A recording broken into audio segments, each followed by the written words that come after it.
பிரமாதமா இருக்கு. நீங்களே பாத்துட்டு இருக்கீங்க எப்படி இருக்குன்னு. ரொம்ப ரொம்ப நல்லா இருக்கு. நான் வந்து 3 முக்கியமான விஷயத்தை கான்சென்ட்ரேட் பண்றேங்க. எஜுகேஷன், ஸ்போர்ட்ஸ், பசங்களுக்கு மெயினா முக்கியமான விஷயம் ஸ்போர்ட்ஸ் அண்ட் மெடிக்கல் கேர்.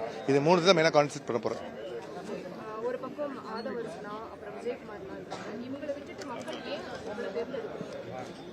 எங்க தலைவரோட ஸ்கீம்ஸ் பியூட்டிஃபுல்லா ரீச் ஆயிருக்கு. கிரவுண்ட் லெவல்ல ஒரு வீட்லயும் இது பண்றாங்க, ரீச் ஆயிருக்கு. அதே மாதிரி எங்க மேனிஃபெஸ்டோ தான் ஹீரோ. எங்க தேர்தல் அறிக்கை தான் வந்து ஹீரோ. எந்தெந்த வீட்டில் போனால் ஒருத்தர் லேடிஸ் கேட்குற கேள்வி அந்த 8000 எப்படி பண்ணலாம், என்ன பண்ணலாம், 8000 தான் இந்த இதுக்கு ஹீரோ. எலெக்ஷன் நாங்கள் அதிலேயே ஜெயிச்சிட்டோம்.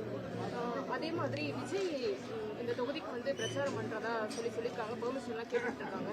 அவர் வந்தா களம் ஏதாவது சேஞ்சஸ் இருக்குமா? ஒரு பெட்டும் இருக்காது மேடம். இல்ல பயங்கரமா கூட்டம்லாம் வருது, கொளத்தூர்ல கூட பயங்கர கூட்டம் வந்தது. இங்க அந்த மாதிரியான கூட்டம் கூட எதிர்பார்க்கலாம். ஆனா அது என்ன மாதிரியான பயன் கொடுக்கும்?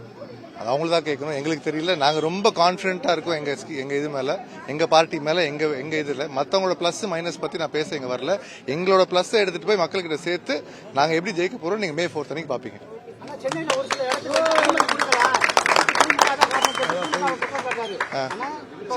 சார் ஒரே விஷயம். இப்ப எலெக்ஷன் நீங்களே சொல்லிட்டீங்க. எலெக்ஷன் கமிஷன் யார் கண்ட்ரோல்ல இருக்கு? திமுக இப்ப எலெக்ஷன் கண்ட்ரோலுக்கு என்ன சம்பந்தம்? எதுவுமே சொல்றவங்க என்ன சொல்லிட்டே இருப்பாங்க.